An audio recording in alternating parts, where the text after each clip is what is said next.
Tim Priest with Tim O'Malley in Notre Dame Stadium for tonight's clash between Notre Dame and Michigan.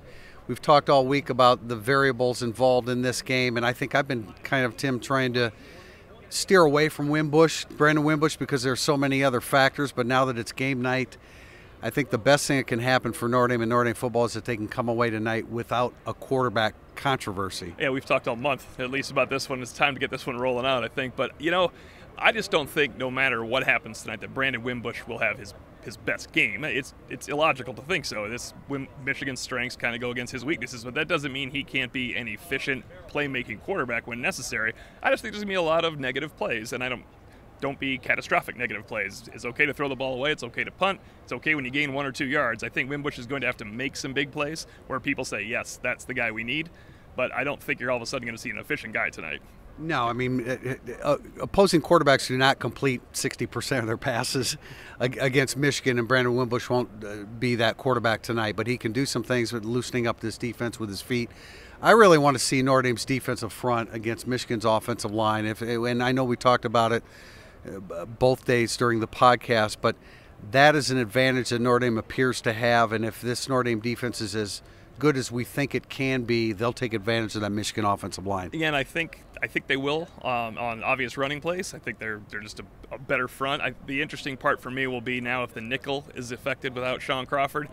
It's really not the wrong team for that to happen against if it was a one-game scenario. Of course, it's not for Crawford. We feel sorry for him on that. But I think Nick Coleman, maybe if they're flexing out one of their bigger tight ends, it might be better to have a stronger safety on him than Coleman. But either way, you wanted to have Sean Crawford in that. He kind of gave you confidence in that position. So First and 10 is key in all these matchups, but I think Notre Dame first and 10, obvious run. I give them the advantage. I want to see now what they can do against this line that did not pass protect well in a nickel defense. I am looking forward to what Notre Dame's two big wide receivers, Miles Boykin and Chase Claypool, can do against Michigan's corners. We know they're going to press, and we know that the issues concerning Brandon Wimbush's effectiveness and accuracy, but I think it's a big opportunity for those two guys. I hate to put a number on it, 150 yards between them, 160. I don't know what it is, but I think one of those two guys or both need to come up with a big play tonight. Yeah, I think it's kind of like Wimbush, where at the end it doesn't matter if one of them has 2 for 13, but the other guy scored 2 touchdowns. You just need to make a couple plays. Now,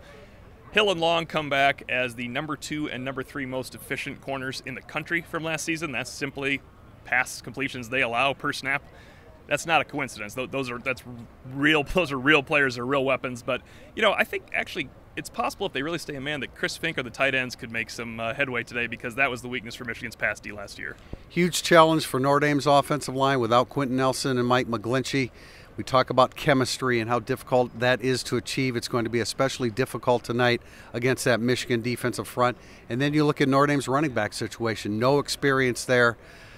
I don't know that I'd call it a great opportunity. It's more of a huge challenge for Notre Dame. If they can make some inroads up front, that'll loosen things up for Brandon Wimbush and make everything better for Notre Dame tonight. And that's part of the reason I don't necessarily think Wimbush will be efficient. I just think he's going to be up against it sometimes, because I don't think there's going to be a lot of gashing 4-yard runs, 5-yard runs, 6-yard runs. There's going to be stuffs.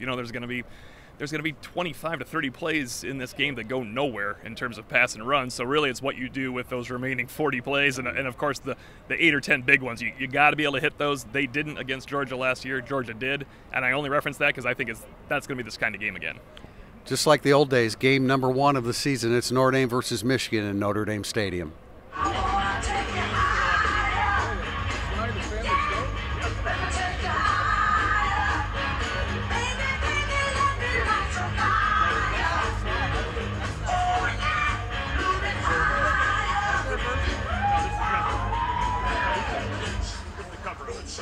That's